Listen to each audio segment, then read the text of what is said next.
And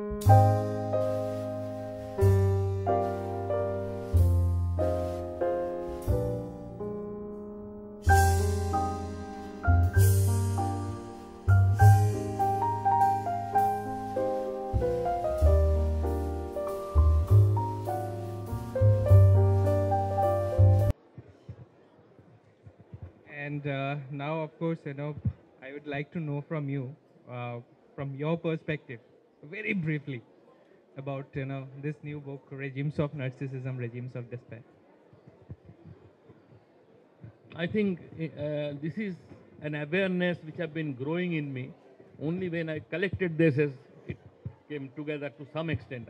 I'm not very happy with the uh, preface I have written because it tells part of the story. It is slightly enigmatic, and I would have liked to put it more directly and neatly and clearly, but I was not capable of doing because I myself do not often know what I was saying.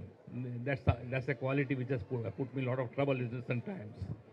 Um, I'm not accustomed to weighing my words from the point of view of political correctness and public reception. I'm accustomed to weighing them in terms of how much they are conveying what I'm trying to say. That's one thing. And if you allow me, I will say, as I am feeling that Indian politics is increasingly being marked out by pockets of narcissism and pockets of desperation. Many years ago, Philip Spratt, though an English political activist, he stayed in India. He first wrote a book called That Hindu Culture and Personality Led to a Kind of Form of Narcissism. I'm not talking of that, but it's something similar. I don't think it's Hindu culture so much because Christopher Lash, writing about American society, identified it as a culture of narcissism. I think there is something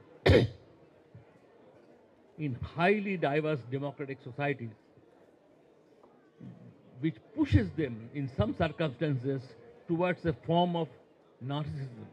So I believe that Indian polity at the moment have very large pockets of narcissism where the din and the noise we have around us does not reach at all.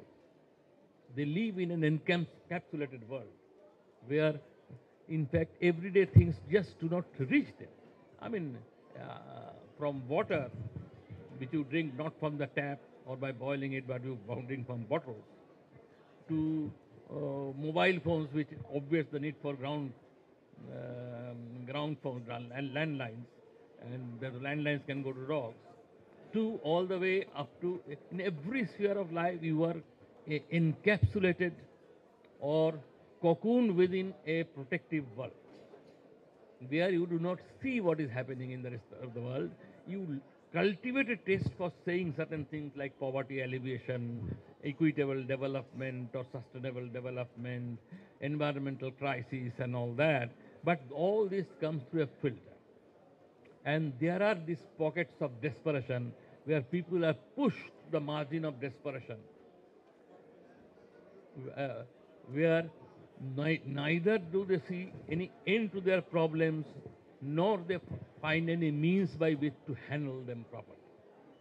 And we are facing this kind of problem. We have faced recent time this kind of problems, and we have even not learned to recognize them fully. I mean, what we call Maoist movement is actually a tribal rebellion, where we don't recognize it as such. We call it a Maoist movement.